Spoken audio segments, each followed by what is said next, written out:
Hey guys, it's Melissa here from melissaoatman.com. Welcome to another episode of Awaken Your Inner Awesomeness.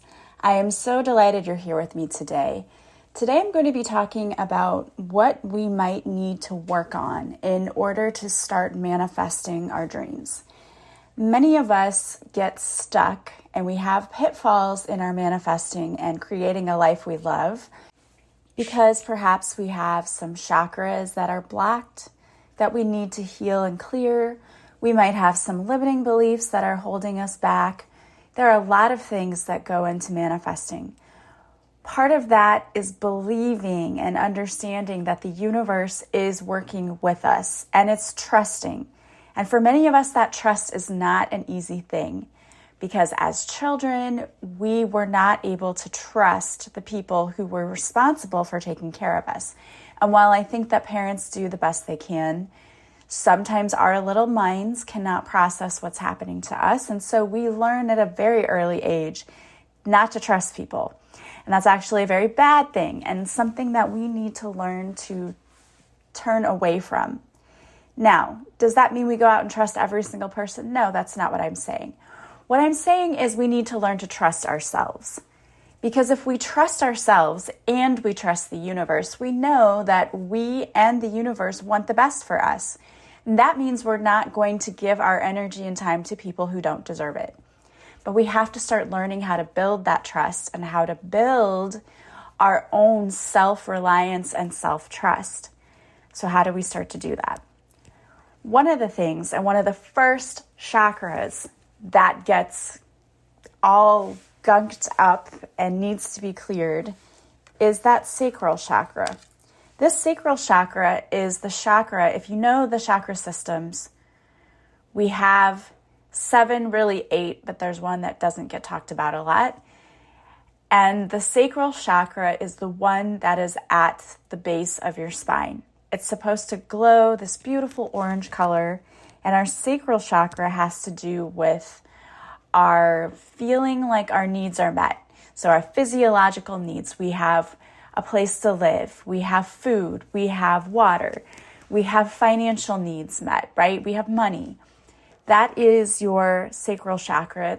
It's where, I think it's one of the most important because if we don't feel safe and secure in that way, it's hard to feel safe and secure in any other area of our lives. The frequency of the sacral chakra, or the orange flower of life, supports our ability to flow with our desires and stimulates our creative power to manifest success and abundance in our lives.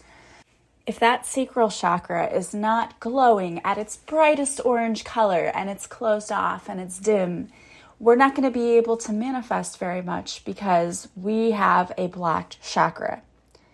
The color orange is associated with this chakra. It's linked to creativity, sexuality, and the emotional world. Orange encourages movement and connection with others. It has a freeing effect on the body and mind. It stimulates creative thinking, abundance, success, and appetite. In its sense, it is the sense of taste. So if this chakra is blocked, you can do a sacral clearing. You can find one on YouTube, but try this. Close your eyes and take a deep breath. Let go of your breath with an audible sigh. Bring your attention to your emotions. How do you feel? Are you expressing yourself the way you desire in your daily life? Are you inspired? What do you do to express your creativity? How about your sexuality? Perhaps it's time for you to create a new project or to focus on your love life. Clearing that sacral chakra is going to increase your creativity, your success, and your abundance. Another thing to try is when closing your eyes and taking a deep breath, imagining this sacral chakra, this orange flower, if you will, at the base of your spine. As you take in a deep breath and you exhale, this orange light begins to glow brighter and brighter and brighter. And just keep doing that. Keep doing the clearing. keep working with that sacral chakra. Another thing you can do is to use mantras, and a couple of mantras that go with the sacral chakra are: I am allowed to be sensitive. I enjoy my life to its fullest. I am allowed to live joyfully. The sacral chakra is all about experiencing pleasure in life. The root chakra is more about your physiological needs. So I think I misspoke earlier, but your sacral chakra has to do with pleasure in life. But it's also attached to your abundance, because if you cannot create, then you cannot fully achieve the abundance that you so deserve. So work on clearing that sacral chakra. The next one that most often gets blocked and is a reason why we can't manifest, especially if you're trying to manifest a soulmate, is the heart chakra. Again, things happen to us. Our trust is broken when we are younger, and we tend to put up armor around that heart because we don't feel like we can trust anyone, because those around us who were supposed to take care of us and keep us safe didn't. So we need to open that heart chakra. Again, I say that if you learn to trust yourself and to listen to your intuition and learn to trust the universe, then you will start to see those red flags in people, and you won't let the wrong people in because you will not fail to listen to your own intuition and your own guidance. Part of the reason we've been hurt in the past, at least I know this is definitely true for myself, is that I did not listen to my intuition. It wasn't like I got in these relationships and didn't see red flags. Of course I did. I just ignored them. And I ignored my own gut. And that's the reason we get hurt, is because we don't trust ourselves. You cannot and won't be hurt or abandoned or all of those things if you truly trust and listen to yourself, because you know. It's just that we ignore it. We ignore those gut feelings. We don't trust ourselves. When we learn how to do that and trust ourselves and the guidance we get from the universe, we're no longer going to be accepting those crummy people in our lives, because we know we're worth more than that. So it's time to open that heart chakra. The frequency of the heart chakra, the green flower of life. This is the chakra that's located in the center of your chest. This chakra supports our capacity to love deeply and unconditionally. Its healing properties harmonize the mind and body. The color green is associated with this chakra. It's linked to our capacity to love and feel compassion. This applies to our ability to love one another as well as our ability to love ourselves. This is located in the center of your body, and it is a powerful mediator between the lower and higher spiritual planes of being. Green is the color of nature and of earth, and it is a healing color that balances and harmonizes the connection between the mind and body. And the sense that goes with this chakra is touch. So if you have a blocked heart chakra, try this.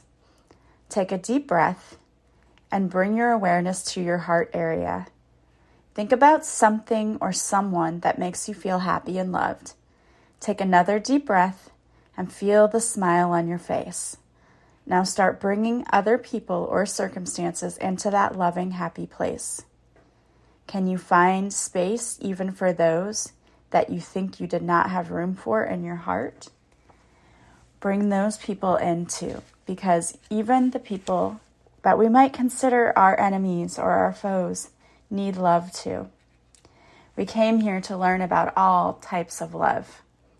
And we can learn to love and appreciate those who did us wrong because they taught us lessons. You can also look for a heart chakra clearing on YouTube, and I think I might have one on my YouTube channel. The next thing you need to work on is allowance. The frequency of allowance invites us to be open to whatever wants to come our way without judgment. Whatever comes our way, we are open to without opinion, without fear, and without resistance. when we allow, the universe becomes our partner in the wondrous dance of existence and expansion. Part of manifesting is learning how to let go of control. We don't have to have the answers. We don't have to know how the universe is going to bring things in. We simply have to trust. Again, that's difficult for some of us. But are you open to any way the universe wants to bring you what you want? Are you open if, let's say you said you wanted a job that made more money? Are you open to what the universe brings you? Because oftentimes we ask for things and we want to control it, we don't trust, and the universe brings something to us and we overlook it.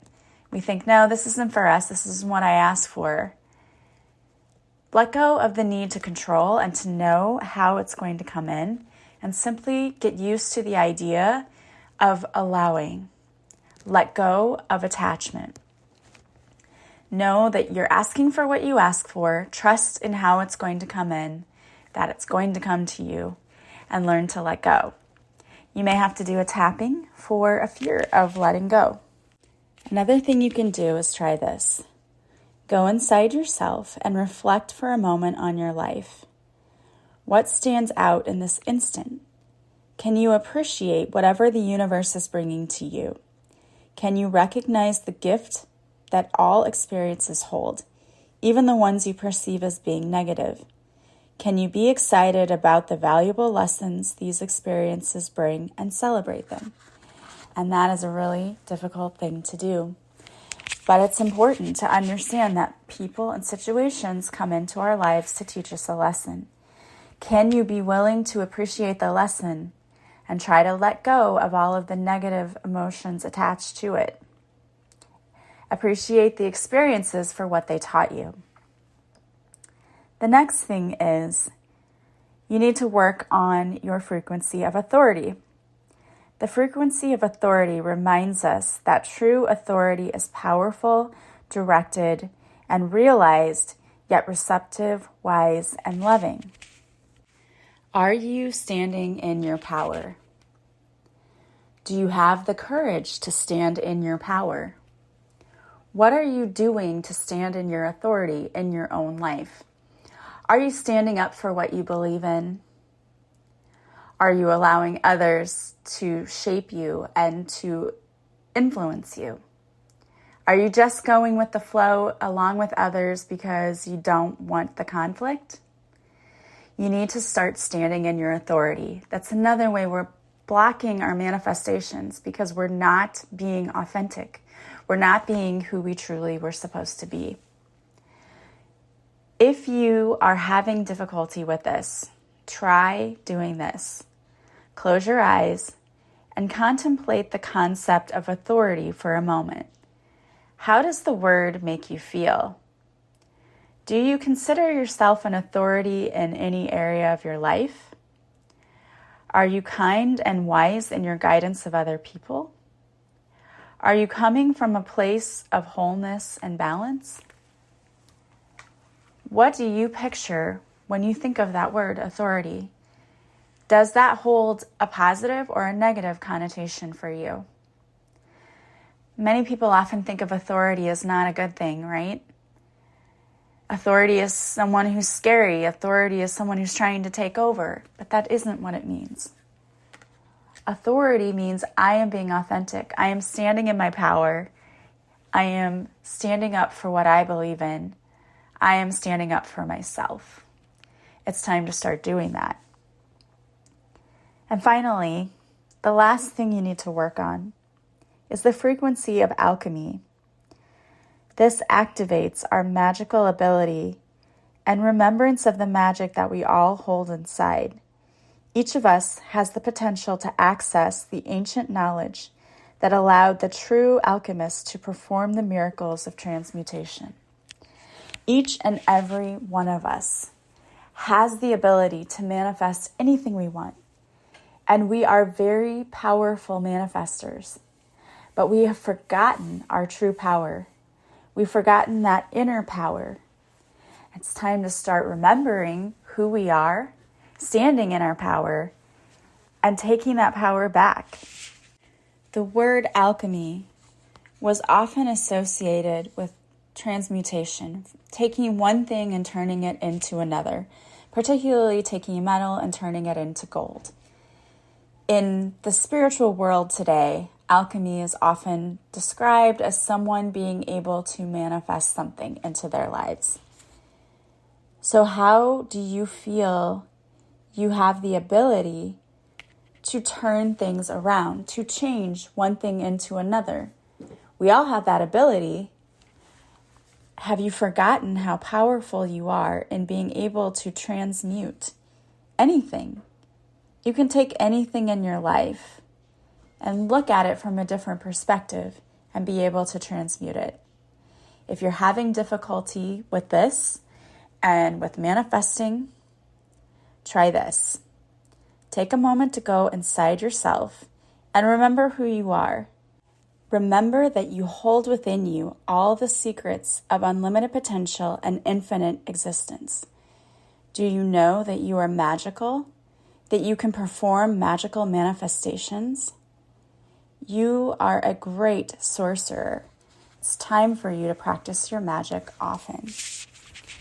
If you are having difficulty remembering how powerful you are at manifesting, I want you to try something. I want you to manifest one small thing in your life. Maybe it's a quarter. Maybe you tell yourself, I'm going to manifest quarters. I'm asking that I see quarters everywhere I go. And I'm going to start picking them up and collecting them because I'm going to keep track of how many I manifested in my life. So start with that. Thank you, universe, that I'm manifesting a quarter everywhere I go. You're going to lay one in my path. I'm going to find it. And keep a cup or a jar somewhere and start placing all the quarters you find in that cup and jar. You will be surprised at how many you start collecting. And then by the end, you may actually have enough to go turn it into money. But if you can start seeing little evidence where you're manifesting in your life, then you'll realize that your thoughts and your mind are very powerful. And you can manifest much more than that. Don't forget how powerful you are. Start writing down what it is you're hoping to manifest and focus on it, not with attachment, not with I'm not seeing it, it has to come in this way. Don't do that. Instead, write it down, show gratitude to the universe for working with you, and then let it go. Let go of the attachment. You don't have to know how it's going to show up. Let go of the need to keep checking that it's here. Let go of the need to go to that negative place if it's not here. Just let it go. Enjoy your life. Show gratitude. Live in the present moment. And then see what starts to show up for you. Because you are a super manifester. You are. You're extremely powerful and you've just forgotten who you are. It's time to come back to that place of remembrance. All right, guys. Well, I hope that this message was helpful for you. Thank you so much for being here with me. I hope you have a beautiful week. I am sending you so much love and light, and I will talk to you soon. Bye, guys.